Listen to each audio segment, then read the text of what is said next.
Thanks for listening. We are joined here today with infamous underground king of gore, Fred Vogel. Many of you will know him from ToeTag Inc. And his current film, which is The Final Interview, which we are going to talk about today. Fred, thank you so much for joining us, man. Thank you for having me. All right. So Fred, I'm going to get into this right away. We all have a story about how we were introduced to horror. I would love to hear about yours and some of your favorite horror films. So when I was a little kid, my dad would, kind of go off and do his thing, and he'd leave me with the babysitter.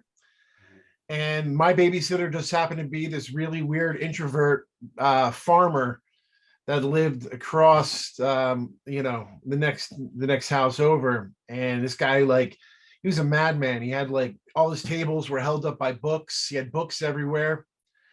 And one day when I was over there, he was watching Frankenstein. And I sat down and I saw Frankenstein for the first time. And it seriously changed my life. And, at that moment in the 80s too, there was this resurgence in, the Universal monsters. The Remco toys were out, and you can go to Toys R Us and you can find Frankenstein, Dracula, the Wolfman. And so that was really cool. So when all my buddies were playing with Star Wars, I had, the Universal monsters to play with, and they were the same scale, and they were really cool. And, I really just fell in love with Frankenstein, and this, everything about it, from the story to the look of him and everything. And I literally was obsessed, and I just wanted to find everything that I could. And also in my school, we had these really great little monster books from the Crestwood House. And there were these orange books in the library, and they were made for little kids, but you can get Frankenstein, Dracula, the Wolfman, and King Kong. And I remember just taking that out every day. Frankenstein is definitely my biggest inspiration. It's the first horror movie that I ever saw. But man, I just grew up at the right time. Horror was in the 80s and the video boom, and just had my hands on everything that I possibly could, and I watched everything that I could. So horror found me. I wasn't looking for it. It just landed on my lap one day, and I accepted it and loved it, and still love it to this day. Nice. How did you get the nickname Freddenstein? So yeah, it was kind of like a jokey thing. When we were making August Underground's Mortem, all the different, Michael Schneider was Maggot, and Christy Wiles was Krusty, and Jeremy Cruz was just Cruz. And I was, I love Frankenstein, so Freddenstein just became one of those. I might have said it, and it just kind of stuck, and it was just one of those things. But that's where it came from. All right. So here's a question. I'm a big reader, and I read somewhere that you were working on a Frankenstein movie, or you had started working on a Frankenstein movie. Yeah. And I have yet to see it. So is that true? And when is it dropping, if it is? It's what I'm working on right now. Yeah, I'm in the polishing stages of the script. I wrote the script with my buddy Don Moore, who I did Stella Turcica with back in 2010. And I've been actually kind of getting a little antsy, with COVID, and it's oh man, I really want to make something, but it's hard to make something right now, especially with all the protocols in the world. So I wanted to get into something new, and I started writing. I had these ideas for some movies that I wanted to do, and I'm wait a minute, maybe my Frankenstein movie might be the right movie right now for me. So right now the script is in the hands of Rebecca Swan, who wrote The Final Interview, and we did Maskhead together. And so she's polishing up the script right now, and we're just kind of passing it back and forth, and just trimming the fat, and just kind of bringing it up to date, because it's been 10 years. So the story's really great, and it's just it's definitely a passion project for me, and I think I needed to make The Final Interview to get to this next stage in my career, and just not jump into something so big. What inspired you to start making your own films? Oh man, I just bursting with creativity. I've been an artist my whole life. I always wanted to be a special effects artist. And when I was going to school at the Art Institute of Pittsburgh, I was making little short movies with my buddies, and they just happened to be better than a lot of the film students' movies.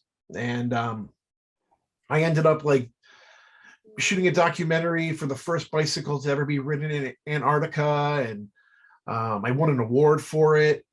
And I'm like, oh wow, I'm like, I knew I wanted to make movies. I just thought that I had to kind of be a special effects artist first, kind of like following the path of one of my heroes, Tom Savini.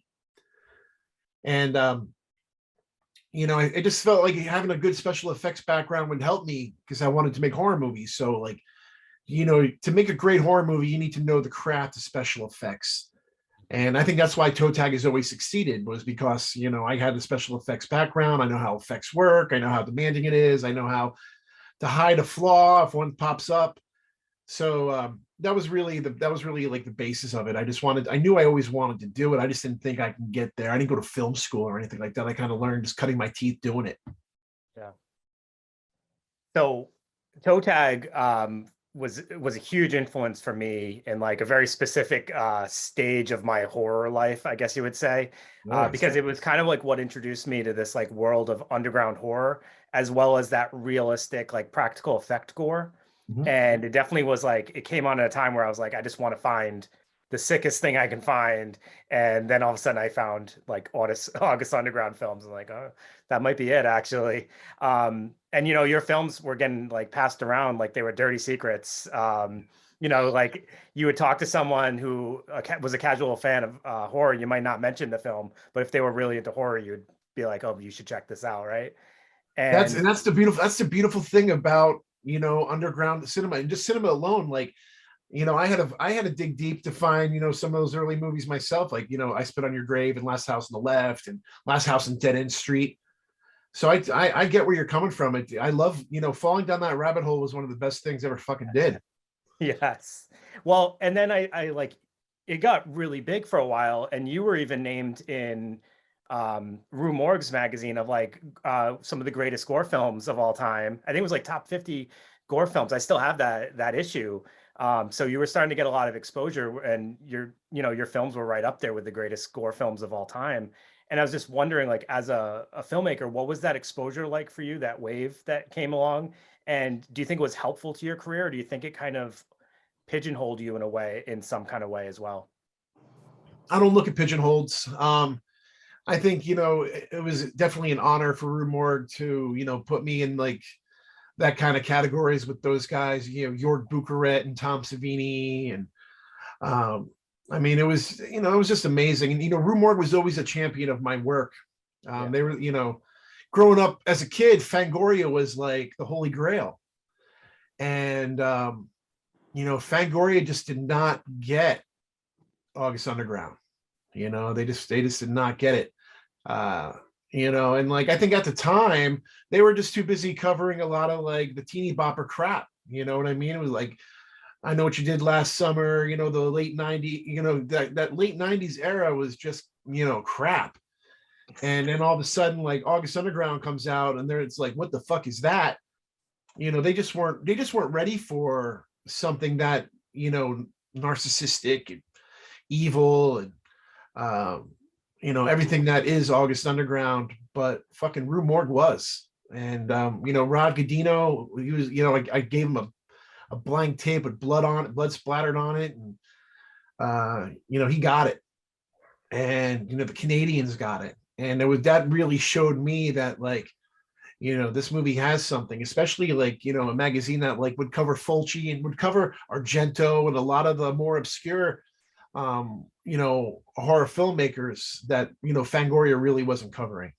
They were kind of like, they were kind of like the cool kids, hanging out, the jocks and shit like that, where Rue Morgue was more of like the the stoners on the lawn, or the kids working in the auto shop kind of shit. So here's a question about that came out that series came out around 9/11. Yeah. And 9/11 changed everything for everybody. I mean, I got the special treatment every time I flew after 9/11. I was the special guy that got taken in the little room. So Yeah. after 9/11, like, did it affect you at all making those kind of movies after 9/11? Because it was around that time frame, and a lot of people don't understand the hysteria that like my kids will never understand the hysteria that happened around 9/11. So I was always curious about that, and I never got the chance to ask. You know, it was a catalyst of ToeTag. You know what I mean? The world was in an uproar, and people were scared. And you know, when you look back at, like, you know, Night of the Living Dead and the Texas Chainsaw Massacre, like all those movies kind of came out at really important moments in time in history. And I believe August Underground just happened to, you know, have its little mark in history and come out at the right moment in time. And I mean, even just still 20 years, you know, 21 years now, for people still to be fucking talking about it. I mean, like, that's just the power of cinema. And like, you know, when I discovered the Texas Chainsaw Massacre in the 80s, you know, it was only 14 years old, 15 years old. And like, just to think, you know, who knows what's going to happen when August Underground turns 30 and more people, like, the mystique, and it just finds more people, you know, and you know, more historians start talking about the early millennium horror scene and like what was really going on. And like, you know, you can't really talk about the early millennium horror without talking about like the ToeTag, you know, catalog right there, because we were making serious shit for, you know, smaller budgets, but they were real fucking movies. They weren't like, you know, schlock, you know, like they were just pure independent fucking underground horror. That's what they were. So here's a question: where'd you learn to do special effects? Because those special effects are pretty killer, and they're still talked about, obviously. So I always wondered, where'd you learn it? So I mean, man, I've been like playing with makeup ever since I was little, and I ended up going to the Art Institute of Pittsburgh to kind of like master the craft. But you know, I really can't take 100% of the, you know, the credit for the special effects in a ToeTag movie without talking about Jeremy Cruz. You know, Jeremy Cruz was one of my best friends going to the Art Institute. You know, he lived, you know, 5 minutes away. We hung out every day. We loved horror movies. And when ToeTag kind of first got together, it was a perfect mesh of, hey, let's do this together because we're both sick fucks and we wanted to like really just make our kind of horror. You know, we weren't, you know, at that age, and like, you know, in our early 20s, or, you know, to mid 20s, we were just fucking not scared of anything. And we wanted to, you know, make the most brutal shit we can make because nobody else was doing it. And, you know, I think just like any kind of scene, you know, if you look at punk rock, you look at metal, even look at pop, you know, it takes people that fucking just stand up and have the balls to just make something. And, you know, we did. And Jeremy was one of those guys that was just relentless when it came to, you know, coming up and creating some of the most brutal special makeup effects. You know, like our two heads together was just like vile. And you know, obviously we were able to bring it onto the screen, you know, with my direction and his, you know, his creativity as a special effects artist. So like I said, it's teamwork, but you know, Jeremy Cruz is the maestro behind ToeTag's Gore. And I want to ask you a question because I just thought of this as you were talking. Have you had an experience, like a really hilarious experience, with somebody having a very negative reaction to one of your films or like one of the special effects scenes in it? Oh, of course, you know, and that means we did our job right. Like, you know, I never looked at it as like, ha, look, they're, you know, they're really thinking it's fucked up. That's what I wanted them to think. Yeah.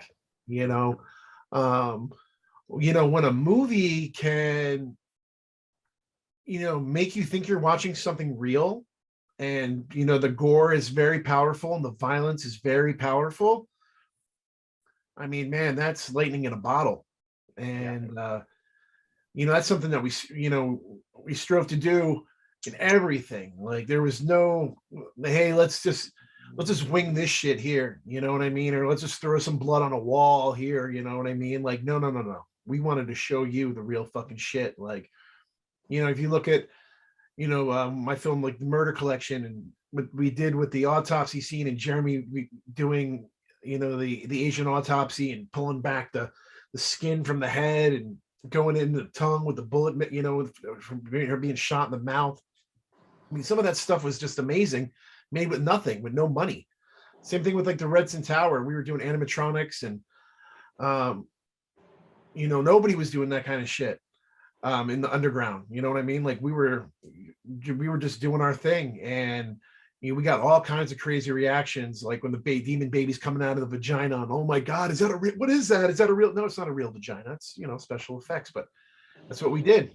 And I love provoking emotions. As a filmmaker, that's what you want to do. Is like I want people to leave my movie as like, I want you to talk about it. I want it to sit in your head and incubate for a while. I just don't want it to be like we live in a society today where we watch so much stuff, and we have so much access to movies. The next thing you know, you're just like scrolling on your phone, or you're not even invested into the film. And as a filmmaker, like that's the last thing I want. I don't want you to scroll on your phone. I want you to be invested. I want you to think about what's going to happen next. And that's the art form of cinema, and that's what I love. Yeah. Fred, on Instagram, I noticed you're doing this thing called Fred's Record of the Day. Lots of dope music on there. We started this playlist which features some of our guests' favorite songs. Could you share 2 songs that made an impact in your life to add to the list?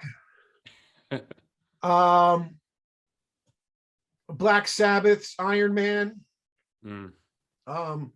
Such an important song to me. I mean, it's like the Road Warriors are my favorite tag team. They came out to Iron Man. It's like the first time I heard it, I'm like, what is this? So putting those two together, and oh god, man, Jimi Hendrix, Purple Haze, hearing that, that guitar riff in that song. I'm really big into like guitar rock. I love good guitar rock. And Jimi Hendrix is my all-time favorite, and Black Sabbath. Nice. Those are some pretty good picks, man. Yeah. Thank you. But my record of the day all started because I would put up pictures for my movies, and then I'd get banned from Facebook. And it's like, well, if I can't promote my art, I might as well promote the music that I love, Yeah. And I'm very lucky to have I got a pretty big record collection, and I just thought it'd be kind of fun if I just like posted every morning when I wake up. I just pick a record out and take a picture of it, and that's the record of the day. And I want people to talk about it. If you've never heard this record or anything like that, I want you to like go on Spotify and listen to it, man. Like I don't listen to shit. I want you to. I want to turn people on, if it's with film or if it's with music. Yeah, and that was the main thing. Like I wanted to start this because like going back now, like with my kids and kind of like going over music and the music that's today, it's like good for probably like a week because music comes out so frequently. So I'm like, you guys got to listen to this stuff from the past. And so now just taking all our guests like songs and just seeing everyone's style, I think it was really awesome. So for everyone that wants to check it out on Spotify and our YouTube page. Yeah, music is so important, and it's such a huge part of me. I listen to everything.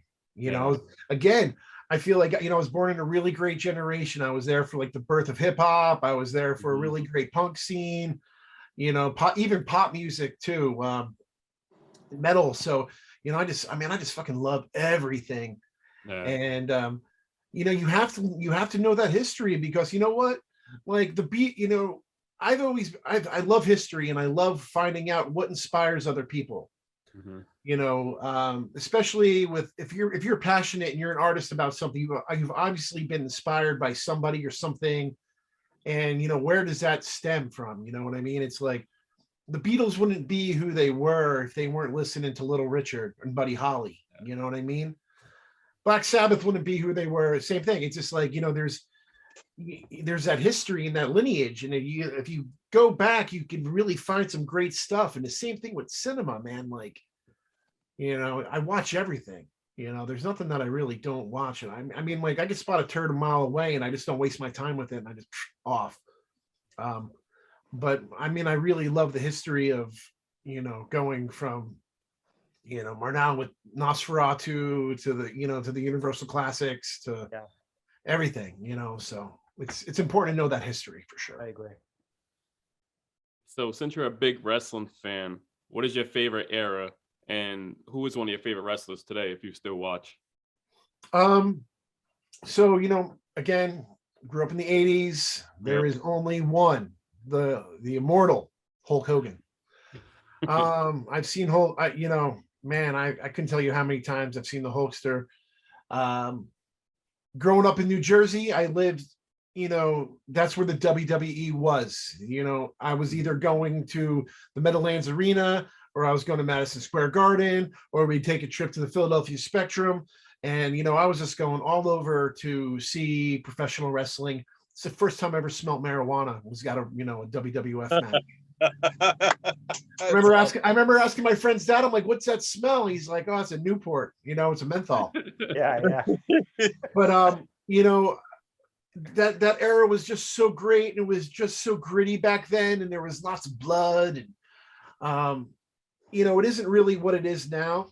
Mm-hmm. I mean, I the new product I'm cool with. I've grown with it. I understand it. I get it. I kind of been watching, some AEW, and I think what they're doing, because they're kind of like, they have that little bit of old school to them. They're showing a little color in those matches and doing dog collar matches and a lot of fun stuff. And there's a lot of good shit there, man. So God, it's hard for me to pick, like, who do I like of the new guys. I just think, they all have they're all pretty good. Everybody's, you wouldn't be in that level of wrestling if you weren't good. Yeah. And I mean, like, it's again, back in the day, guys were, big and fat, just big tanks of men. They weren't acrobats. They just went in the ring and beat you up every night. That kind of style is gone. Now it's all high flying and gimmicky and things like that. But again, there's, they're all pretty good. So Yeah. I just want to ask you real quick, were you a tape trader? Oh yeah, of course. Oh, those are the only things that ever got traded: horror and wrestling. Oh yeah. Everybody traded, at least in Rhode Island. New Jersey's not far away, so No, it's like it's the tri-state area, Mm-hmm. and the same thing, when you couldn't get the Coliseum videos, or you would get, MSG shows on tape, and I mean, the first time I saw Cannibal Holocaust and Cannibal Ferox was a tape trade. And I'm a huge fan of like 80s titty movies, and everything from The Party Animal to Hamburger the Motion Picture to Stewardess School to anything that had beautiful women with big tits in it, I was all about. So you watched the USA Up All Night a lot, huh? Oh yeah. Oh yeah. I bring that up. No one knows what I'm talking about. I'm glad somebody Around does. the sheer. I Come know what the on. hell it is. Yeah, man. I'm 45, guys. I've Yeah. Yeah. seen a lot. And it's a fun fact, since we're talking about like championships and wrestling shit. You are a IHOP pancake eating champion. Do you think you still have that? You still think you can do it? Fuck no. I've won two food challenges my whole life. Oh yeah? I won the pancake eating champion at IHOP. And funny story about that is we were doing murder set pieces in Las Vegas, and my wife and Christy came down while Jeremy and I were down there. It was like our second time, because that movie was just was madness, and we had to go down there 2 times to finish it. And we went up to this IHOP, and I'm a big guy, and I ate the big hungry man breakfast at IHOP, which was like the 2 eggs, 2 sausage, 2 bacon. Yep. And 2 pancakes, right? And then I look on the table and it says, if you eat more pancakes, your food's free. And I'm like, free. So I'm like, well, how many pancakes do I got to eat? And the girl's just like, you got to eat 20. The highest person, I think, was like 20 or something like that. So I was just like, I'm going to fucking do it. So after I ate that whole breakfast, I sucked down, 23 pancakes. And got my picture, and we left and went back to the hotel. And then I think Shelby videotaped me throwing up, because it was just like, I was so full. That's awesome. And then I won a hamburger challenge in Ohio when I was doing Cella Tersica. I had a 6-pound burger and fries platter. And it was the first time I ever got the meat sweats. I know, you know, I've heard about the meat sweats. I just didn't, you know, I didn't think it was real. But when you know, in 25 minutes and you're trying to eat 6 pounds of ground meat and French fries and bacon and all that, you know, I remember taking my picture and getting the shirt and like, oh God. Oh man. Right. Dude, I that's don't know how awesome. those guys do it. Like, Yeah. you know, you know, it takes. Dude, I'm so glad we didn't hang out in our 20s, man. Me and my brother and a couple other guys, we wanted to start a buffet league, and we wanted a championship belt for it and stuff. But we were so fat we couldn't have a belt, so we had like a plate, and we designed the plate with like, and we got thrown out of the buffet for eating too much. So not a good idea. It's not good to eat that way, not at all. And like over the past year and a half, I lost 60 pounds. Because you know, dude, I work on Hollywood movies, man, and like the craft service on these things are just unbelievable. And it's like everywhere you go, it's like, oh, you want a sandwich or you want a burrito or you want wings, you want this. I mean, it's just food everywhere. And I was just like, man, I'm like, I'm not feeling good. I'm just I just felt like I was just, I can carry, you know, I'm 6'3", so like I can carry my weight around pretty well and not look like a tub of shit. Mm-hmm. And but I went to the doctor, and my doctor put me on like blood pressure pills and high cholesterol pills, and I was just like, whoa. That's when I'm like, I need to change. Yeah. And one of my buddies from high school happens to be a nutritionist, and I got a hold of him, and I'm like, listen, dude, like I need to change my life. I'm not, you know, I don't want to be dead, you know. Mm-hmm. So change my life, start eating real food. I'm still a big guy. That's never going to go. I mean, I'm just a big frame dude, you know what I mean? But like losing that 60 pounds, that's a lot of carry around, you know what I mean? So I'm glad that I'm maintaining as best I can. Nice. That's awesome, man. Congratulations. Thank you. Hey, so Fred, can you, I think we can get on to discussing your latest film, The Final Interview, a little bit. Could you do us a favor and just give our listeners a quick on-the-spot summary of what this film is about? The Final Interview is a movie about a broadcaster who is he was one of the best back in the day. I mean, this guy was like the creme de la creme. And through the course of time, you know, his ratings are starting to fall, and he happens to get a gig because his ex-wife is now his producer, and she pulls together this interview with a guy on death row who's being executed that night. And you know, he reluctantly doesn't want to be there, but you know what, he's going to do it, and he's going to do whatever it takes to get through the interview. If it's, you know, drinking a little bit on the side or taking his pills or whatever he's got to do to get through talking to this spree killer named Darius Tidman. So the movie's kind of like this, you know, tennis match between, you know, two disgusting people. And, you know, I'm very proud of this movie. It was my first SAG film. And, Nice. you know, I was lucky enough to have, you know, such great talent like Grainger Hines, who was in Steven Spielberg's Lincoln. I mean, this guy would work with Steven Spielberg. Now he's working with the guy who made August Underground. It's pretty fucking crazy. And of course, Diane Franklin, one of my all-time favorite beauties from the 80s.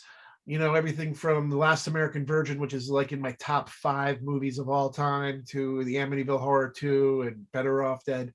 And of course, a ToeTag alumni, Damian Marusak, who plays the killer Darius Tidman. So Fred, so like obviously you're this like notorious for these gore films, right? And when you know you have like your August Underground films that we all know, you mentioned a bunch of others, Murder Tapes, Maskhead, Red Sin Tower. So I mean those are all like super gory and definitely a specific style. And then you seem to have kind of like, you know, progressed to this film, which is like very character driven. Just completely different vibe than, you know, what we know of you. How intentional was it to kind of make a different type of film, and what fueled like you or inspired you to make this type of film? So, Selaturska, which was the last ToeTag movie, came out in 2010. And from 2010 till I made the final interview, I've been trying to make a project of mine called Pittsburgh Body Removal, about the guys that pick up the dead bodies here in Pittsburgh. And I got super close. The money was kind of getting into place, and we were looking at these big time actors. And some of the actors, we were talking, the money people just were scared of my past. And they just were like, well, we can't show this actor August Underground. And it's like, maybe you can, you know what I mean? Like, I'm not this fucking guy. Like, when you read about me, it's like, you hear the stories of like, oh, he was arrested, or he blah, blah, blah, blah, whatever. I'm an artist, and I was creating my art. And, as an artist, I wanted to grow every time I make a movie. So every movie that I've ever made was me challenging myself to do something different. If it was the Redson Tower, it was me trying to make my first like kind of mainstream, slasher film, possession movie. Selaturska was, me really trying to see if I can do a drama and have those horror elements in there. So when the money fell through with Pittsburgh Body Removal, I'm like, holy shit, man. I'm like, I cannot go through another year without, creating something. I mean, I was really fucking having a hard time creatively, venting and getting my, my art out. And Shelby and I were having Chinese food, and I just happened to look up at the television, and it was like Larry King talking to somebody, and then a light bulb went off in my head. And I said to her, and I'm like, hey, what if I made a movie about a guy interviewing somebody on death row, and it's this lost missing tape, and nobody's ever seen it before, and we'll make, I'm like, I could shoot it for $5,000, whatever. She loved the idea. I went home, I started typing, came up with the characters, Oliver Ross, Darius Tidman. And then I contacted Rebecca Swan, and I'm like, well, I have this stuff. I'm like, you ready to let's get together and let's make this happen. And once I sent it to her, she came up with the Rhonda character, because she was having a hard time just keeping it interesting between just two talking heads. You know what I mean? Like, we needed that third body in there so they can kind of we could build drama and tension that way. And I remember getting the script back from the first time from her and loving it so much, but yet being so mad because now I got to fucking hire another actor to play the Rhonda character. And there goes my budget. And, but again, it was for the best. And I was really lucky to have my producer, Ross Putman from Los Angeles, and he helped me with all the contracts, with all the SAG and the unions. And, he was very intricate to helping me get Grainger, Hines, and get Diane, and helping me with that level of of movie making, because up till then, when I got Camille Keaton for Selaturska, that was just I met her at a convention, and my buddy Art Ettinger from Ultraviolet Magazine was friends with her, and I kind of said, hey, can you get in touch with her? And that's kind of how it all happened. But this time, going through agents and dealing with money and all that shit was totally different. Yeah. But it was the best thing. It's what I had to do. The next stage in my career is I'm always trying to up myself and show other underground filmmakers you could fucking do it too. You know what I mean? Like, if you just get the contracts right, and you get your money together, you can make better movies. I shot the movie in 9 days, and I had a crew of 12 people. I mean, it was literally a total underground movie with movie stars. Yeah. And you had Diane Franklin. We got to interview her, man. She's awesome. Well, she's the best. The best. How was it to work with her? Was it awesome? Oh, absolutely. I mean, it was a dream come true, honestly. The Last American Virgin is one of my favorite movies of all time, because it just has that horrible ending. I fucking love that. Because that's real to me. You know what I mean? You pay for your dream girl, you pay for her abortion by selling your fucking stereo, and then you go to a party and give her a ring, you know, she's making out with the dude that knocked her up that didn't care about her. Like, that's fucking real. That's not a happy ending. And I just remember like talking to her on the phone for the first time and just how excited she was about it, because this was something completely different than anything she's ever done before. And now she's doing so much more stuff, and I love it because you know, Camille Keaton wasn't really doing much when I contacted her about Tersica, and same thing with Diane. And then Diane started doing the Amityville. She did a really great Amityville movie, and she's just doing so much because she's just so great. Yeah, you know, I'm so happy to have her in the movie. What you guys think? Honest. Honestly, I thought the casting was incredible.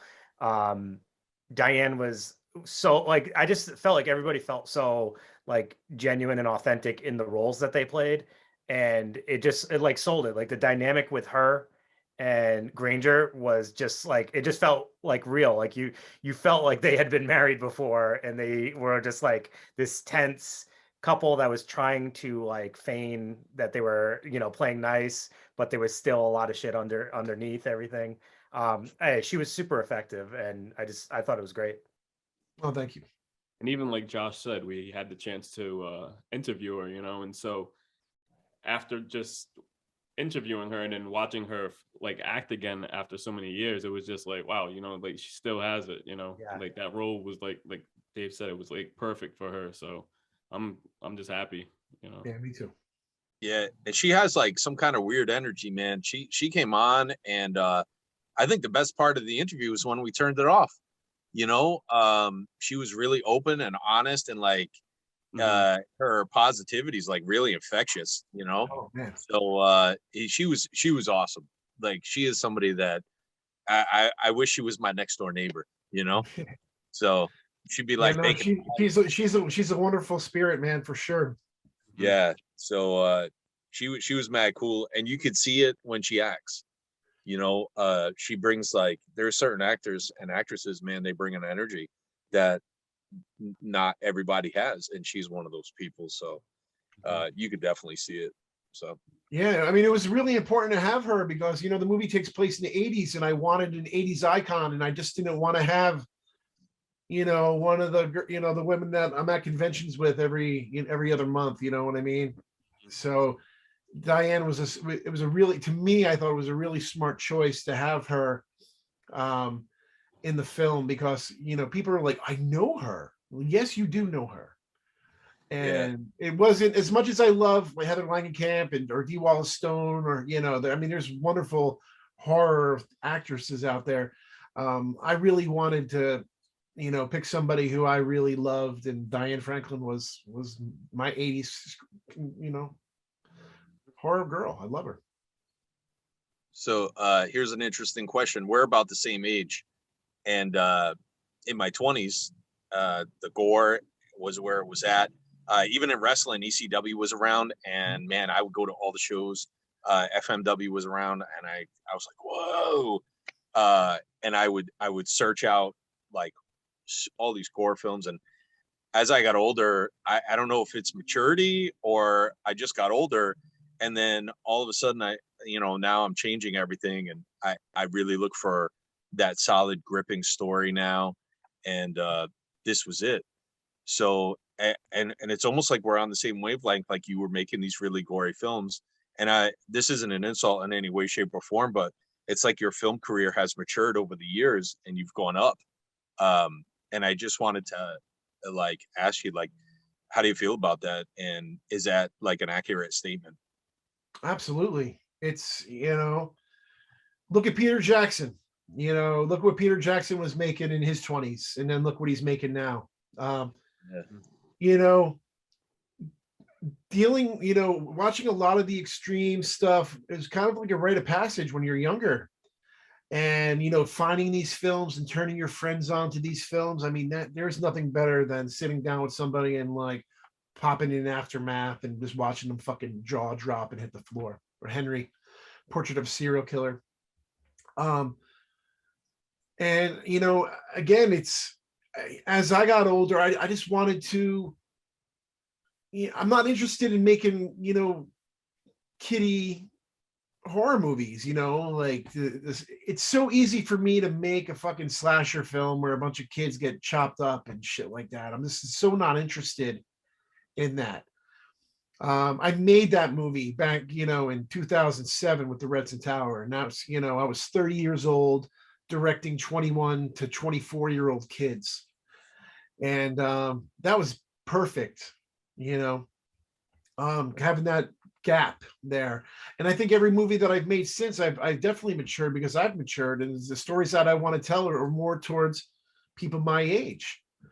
And I find it interesting to tell those kind of stories. You know, there's nothing wrong with, you know, making those kind of movies. It's just, you know, for me, my whole career has always been my chess game of life and what I want to make. And I'm very lucky that I've been able to make the movies that I wanted to make. I've never had somebody say, you have to make this movie, and then I make that movie. That's never happened. It's me as an artist creating my art in the way that I want to create it. And if it's from being 24 years old making August Underground, or if it was, you know, being, you know, 43, 42 or whatever I was when I made you know, The Final Interview. And I think my Frankenstein movie, you know, if I make it at, you know, next year at 46 or this year at 46, or if I make it at 47, the maturity of a 47-year-old is going to be, you know, shown on the film.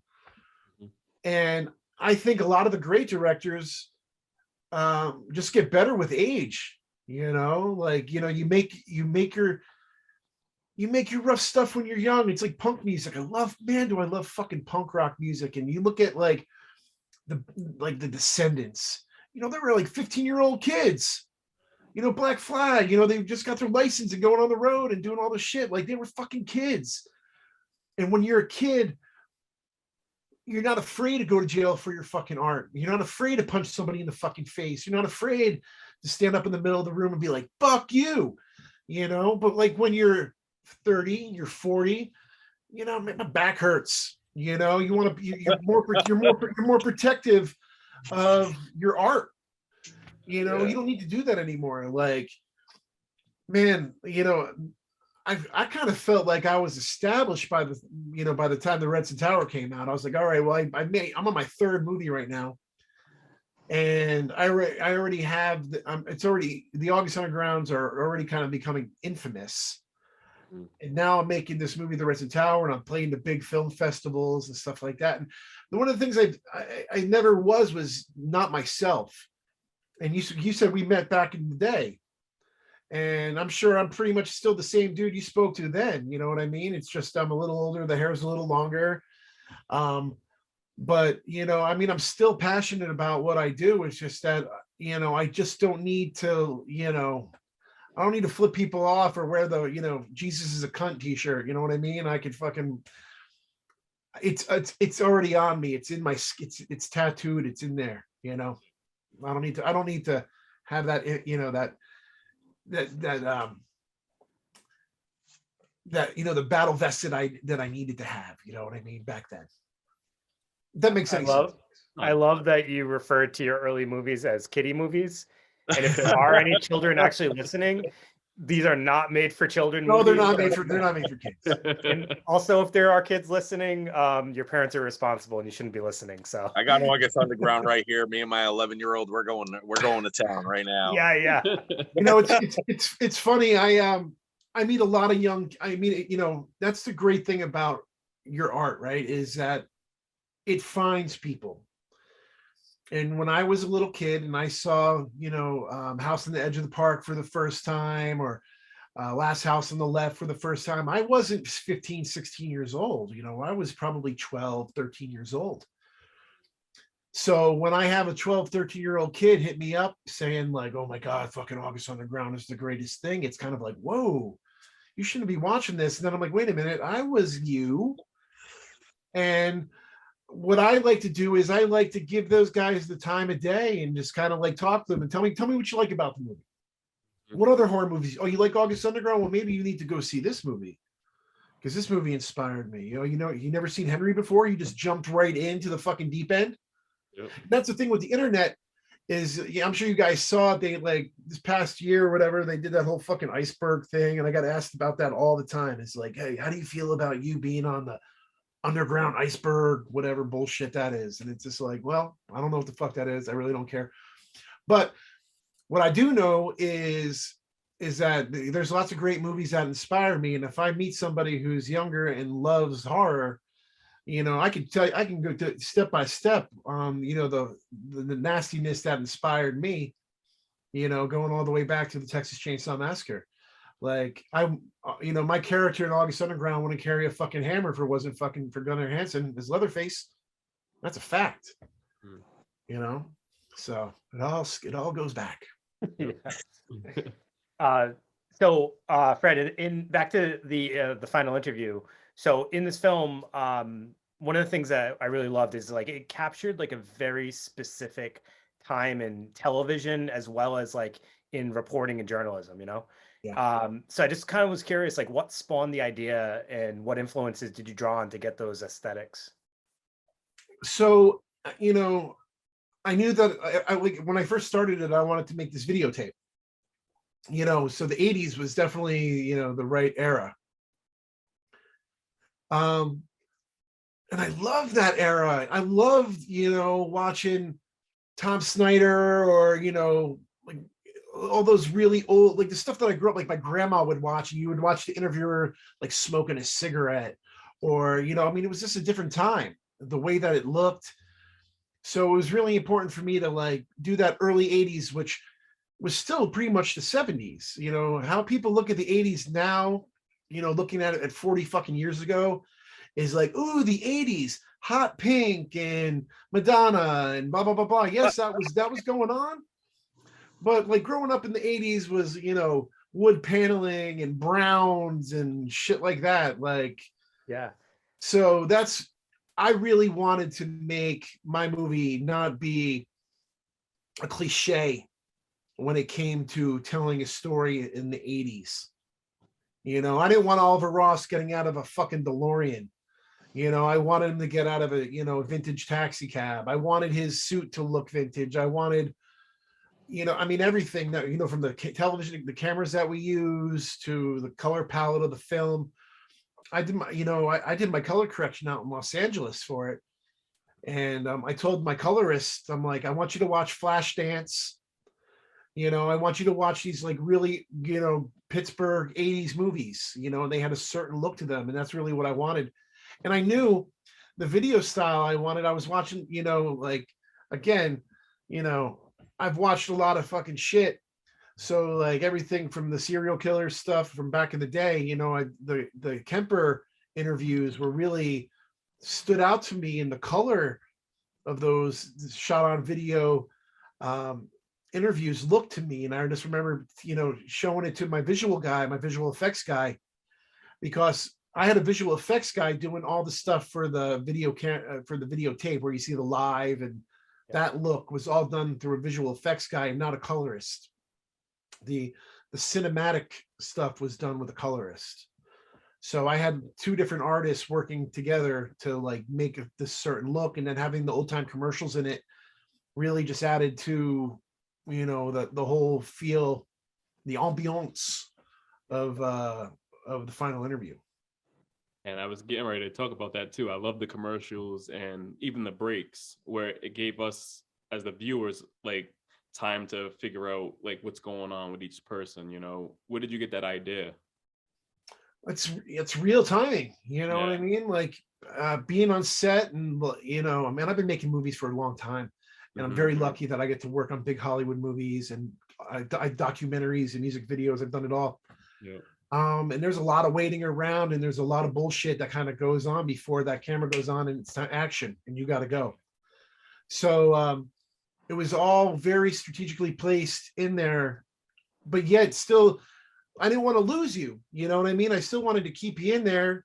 And like you might and that's what I love. The sound design in the final interview is really great too. If you really pay attention, I mean, for the music for one is fucking awesome. Yeah.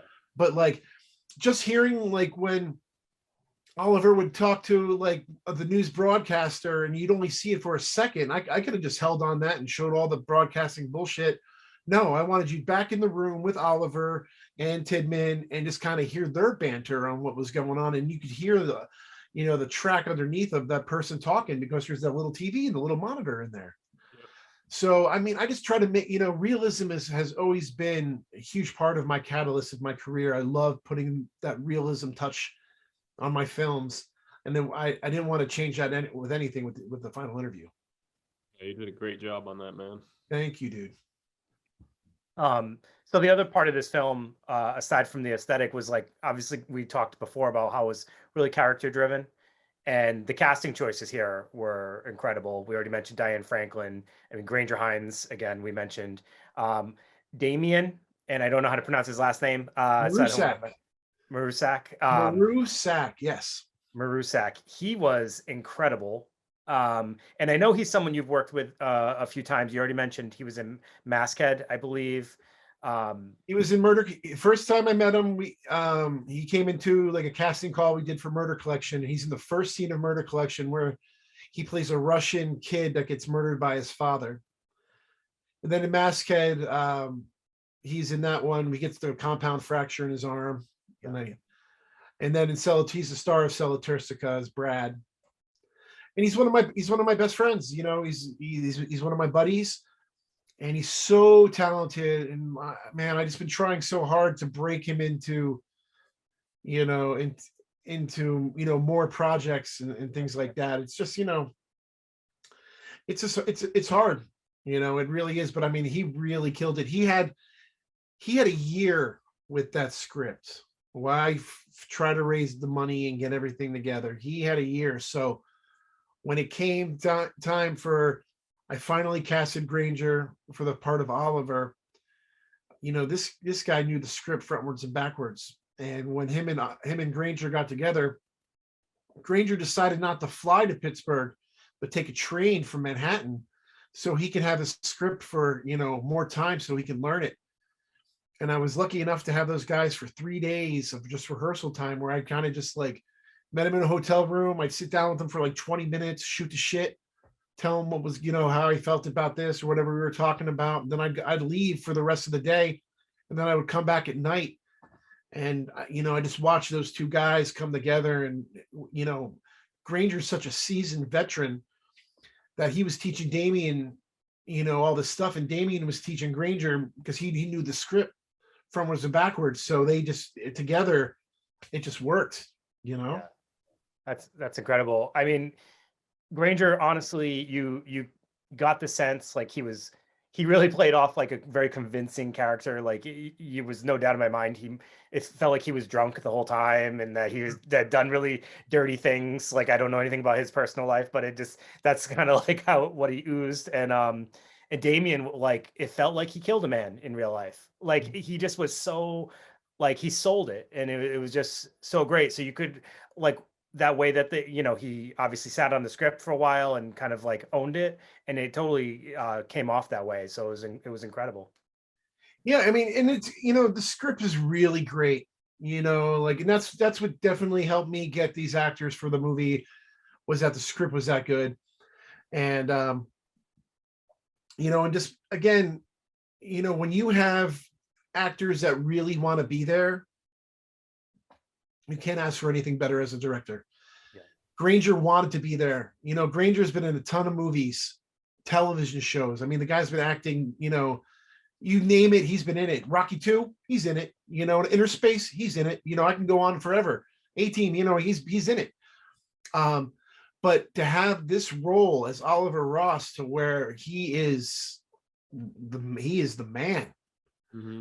And it's such a juicy role to play. An alcoholic losing it, a man dying, a broadcaster that is so seasoned that he was in Vietnam, and all the stuff that he did back then. I mean, I literally just gave him Thanksgiving fucking dinner, you know what I mean, right on a plate, and saying, here you go, gorge yourself. And he did. Yep. And what helped him was having Damien, who he didn't know from shit, you know what I mean. It's not like Damien is a movie star. He's just a local guy from Pittsburgh But Damien brought his A game, and he knew that he was going to be working with somebody who worked with Steven Spielberg. You know what I mean? And there was no way that Damien was going to do anything half-assed. He never does anyway. But the first 2 days, I think we shot 18 pages each day, and like that's unheard of. Like I remember I got done a day early. It was scheduled for a 10-day shoot, and I'm like, oh man, we're gonna go to like 14 days. I know it. We got done in 9, and it was all because these guys were just so professional, and I just kept the camera rolling, and whenever somebody would slip up or whatever, they were both there to protect each other and bring themselves back around. And again, man, I mean, as a director, I was just like, holy shit. That was, it was really different for me than the early works, because I'm working with a lot of, green actors that never really acted before.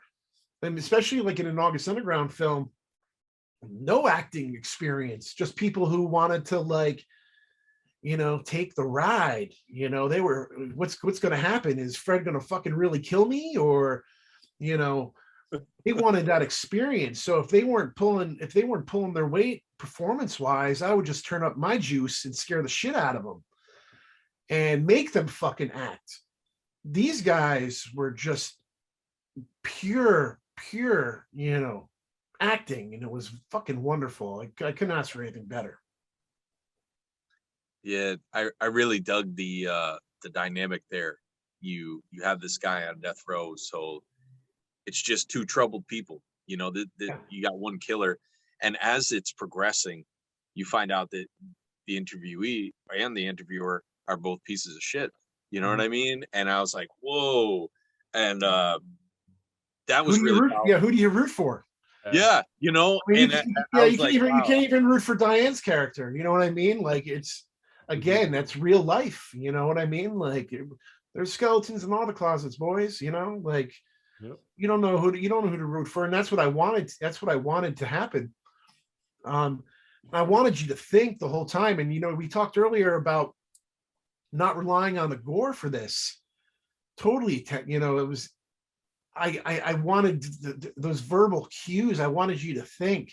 When Tidman tells a story about chopping off his stepfather's head, or like when he was in the car, why does he have these scars on his face? And he was in this car accident, and, and he died for 4 minutes, and all this shit. Like, I was, the script was just so strong that I felt like it would be cheap for me to visually show that shit.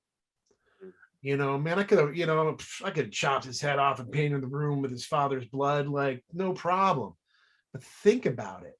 Yeah. And you put you see that what that dirty old shrivel up man looked like on the bed when he takes out that fucking saw and hacks off his head. Like, I wanted to try to practice building that suspense, like, I fucking love Hitchcock, and I love like watching, how suspense is built and how it works. And I wanted to try it. I wanted to, you don't get better as a filmmaker by being scared and not trying different things. If somebody said like, wow, Fred, you should really stick to, splattering blood on a fucking wall, maybe I would, but nobody's fucking said that, because obviously I did my job with the final interview, and, I did okay with my suspense, because that's really where I want to go, because I know that I could do the gore, and I'll always have gore. There was a little bit of red stuff in the final interview. What you guys think of that? It was just enough. Yeah, it was just enough. So that goes into my next question too, because the ending sent me for a loop. Yes. I was focused on the pen and how things were heating up between both characters. What made you end the film in a total different direction? Also, did you film more than one ending? No, it's really funny, because when the first draft of the script came back, it was the ending that you thought you were going to see. Okay. And I remember telling Rebecca, I'm like, I love the script, but this is a Fred Vogel movie. Mm-hmm. We need to change this ending. There's no fucking way that I'm going to give, Yeah. Like, same thing with the Redson Tower. You know what I mean? Like, I wanted you to think you're watching this slasher movie, and then all of a sudden I'm like, no, it's a possession movie. Yeah. So same thing. I wanted to have that red herring with the pen. I know there's still people that probably haven't seen it yet, so I don't want to give too much, give the ending, spoil it. But it's something I wanted to try, and I really wanted to see if that would really work. And so far, it's gotten everybody where people don't really know what's going to happen at that ending. And again, real violence usually comes out of nowhere. Real violence is usually it could be a misunderstanding. It could be something more physical. But I wanted to be real, and to me that when Oliver's hearing these voices in his head and all the shit that's been going down, I just wanted there to be that confusion that that's where violence can stir from. Well done. After we all when we all were talking about the film, I think we all had that collective agreement that I did not see that end happening. And I was like, and I think we had talked about it. Imagine if there's if he filmed all these different endings, and one day we get to see them in a bonus footage or something. It won't be the same. No, that ending, I literally came off the couch. I was like, "What the fuck?" Yeah, definitely. Good. Well, I'm glad you guys liked it. It really means a lot that everybody seems to be really digging it. Mm-hmm. It's just COVID fucked me, man. It took me out of the film festival run that I was doing. It took me away from the conventions and meeting the people. Mm-hmm. And, it got to the point to where if I didn't put out this set, then I didn't know what I was going to do. I'm still in the hole, from this movie, because I just haven't been able to market it the way that I wanted to market it. This whole movie was designed for me to make my next big movie and do the film, kiss babies and shake hands and do all that bullshit at the film festival circuit, which is a fucking racket anyway. But I wanted to go play that game again and, try to meet somebody who wants to, man, that was a great movie. Let me give you $1 million. Let's go make something new. But, COVID, of course, in typical fashion, something comes up. And when you're an underground artist and you're an artist, man, you're born with a giant shit sandwich that you got to nibble on every once in a while. And boy, mine's fucking huge. So, I've nibbled on this shit sandwich my whole fucking career, but I'll still nibble on it as long as I get to keep making what I want to make and do what I get to do. There you go. Hey, the thing about that shit sandwich, at least you won a couple of eating awards, so yeah. Right? I can't throw that one up though. I just keep digesting. You can try. Stick a finger down there and get it out. Oh, yeah, man. COVID was a really shitty thing, and then it was a really good thing as well for a lot of other people. Yeah, I talk about it with my wife all the time. Is so my wife manages a restaurant. I work in the movie business, so I'm waking up at 4:00 and working a 12-hour day. By the time I'm coming home, or by the time I'm waking up in the morning, she's coming home from the bar, from the restaurant. So we hardly see each other. But over COVID, we got to spend all this time together and hang out in the yard and do just really enjoy each other. So there's definitely some plus sides to it, but then there's also some negative sides, because I think it's changed a lot of people and put a lot of fear into people where it really shouldn't have been. And us as a society, we need to love one another and hang out with one another and party and drink beer and socialize. And I remember doing a convention like Cinema Wasteland, which is coming up, is one of our favorite conventions, and passing a bottle around. That era is gone, and it's scary, but that's what we used to do, and people stand 6 feet apart from you, and it's just it's going to take some time for us to kind of get over that. We've been brainwashed with it for 2 years now, so hopefully we can kind of get back to loving one another and hanging out and socializing the way that we used to socialize. Yeah, I definitely think that people are eager to get out. It seems like, they're excited to get out. We'll probably all have individual bottles, but we'll be drinking them all together at least. Yeah. So, I think that time's coming. It feels like it, at least. Yeah, even our events, we do a movie night monthly, and it seems like it's becoming, people are coming back out. So Yeah. it took a while. Yeah. Took a A little while. more comfortable. Yeah, we want to, you know what I mean? Like, I love Yeah. going to concerts, you know, and I think in 2018, Shelby and I went to 93 live shows that year. So I mean, I was doing like 3 concerts a Yeah. week or something. I mean, it was ridiculous. And we go to Riot Fest in Chicago, and just constantly go to stuff. And we've been we haven't been letting that stuff hinder anything. You know what I mean? Like with my job, right now I'm working on this Tom Hanks movie, and I get tested 3 times a week. So I feel like I'm like the safest of everybody. Yeah. How many times you get tested? I get tested 3 fucking times a week. So like, Yeah. I want to do what I want to do. If I want to go to a fucking club or hang out, I'm going to do it. So Fred, I wanted to ask you, and you're probably sick of telling this story, but as like kind of like a final question, and one of the things that like I want for people who don't know you to kind of know this story, you have a little something in common with like a film such as like Cannibal Holocaust, where like you had alluded earlier how there might have been an arrest in your previous history. Would you mind telling the story a little bit about that? I think it was in Canada. You were arrested. Could you tell us that? Yeah. So, we were getting ready for the unveiling of August Underground coming out on DVD, and we actually were doing like the snuff editions which just came out. So we were getting ready to have the first August Underground on DVD for the first time ever, and then the snuff edition for August Underground, the snuff edition for August Underground's Mortem.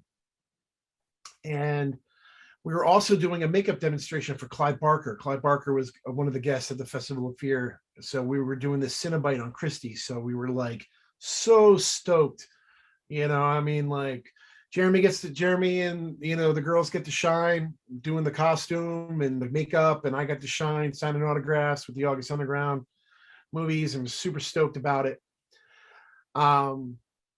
So in typical ToeTag fashion, we worked till the bitter end, and we decided to drive up to Canada in the middle of the night. And as we get to the border, they asked why we're coming in, and we're like, hey, we're coming to this convention and blah blah blah blah. And all of a sudden they like take our IDs, and guy comes back and he's like, hey, can you pull the car over? So we're like, well, okay. Well, what I didn't realize was when August Underground first came out, I submitted it to the Fantasia Festival in Montreal. That film festival was a notorious film festival, and a lot of filmmakers, especially prior to me, there was like the Aftermath and Subconscious Cruelty, and Jim Van Beber's Manson Family. There's a lot of these movies coming in, and they were kind of like on like these watch lists, and I just happened to be on this watch list. So my name came up as a red flag. So when they pulled us over, they ended up, we're like, wait, we're just going up there to, sell our movies and stuff like that. So they ended up opening up one of the DVDs and popping it in and thinking what they were seeing was real. So we're sitting in kind of just like a little holding area. And this guy comes out and he says, like, Fred Vogel? And I'm like, yes. He's like, come with me. And I go with him, and he sits me in this room, and he literally drops this like big giant law book down. And he's like, we're placing you under arrest for this, for this, for this. And I'm just like, oh my God, like, when's this guy going to stop turning the fucking page? So it was pretty much what happened was I was breaking all these obscenity laws for Canada. Like, you can't have sex and violence. You can't have shit. You can't have, everything that makes the August Underground movie so wonderful. They were like, no fucking way. This filth is coming into the Great White North. So they placed me under arrest. And I'm like, we had our portfolio. I'm like, look, see this girl that you see with her throat slit and hanging upside down naked? That's like my wife right here, and she's alive and well. And but they didn't want to hear it, and they ended up sending. They had to contact somebody from Ottawa to do a background check on me. So I get like my phone call and stuff, and I end up talking, and they let me go have a cigarette. I was smoking cigarettes at the time, and they were very cool. The one police officer was super, super cool, and he let me outside, and I got a chance to talk to Jeremy and Shelby and Christy, and I was like, listen, you guys need to call Rue Morgue and let them know that I'm fucking arrested right now. So they call them, and like there was this big thing, and they were like ready to hop in the car and come down and rescue me and be like, hey, he's just a filmmaker and all this stuff. But after they did the background check on me, and they saw that obviously I'm not a killer. I was teaching college. I did all this shit, and they were like, we'll let you in to Canada, but you're not taking this filth in here. You can pick it up on the way out. So I went to Canada and to the Rue Morgue Festival of Fear with nothing. No sleep, no nothing, no movies to sell. All that money that we spent, again, this is part of the shit sandwich that I constantly eat. So this whole trip, paying for all the stuff that we had to do, didn't make any money whatsoever. And a lot of people didn't even believe, like, they're like, oh, he just did a publicity stunt and blah, blah, blah, blah. And it wasn't a publicity stunt. I think we put it on the ToeTag website, my arrest sheet and all that stuff back in the day. Yeah. That's the story.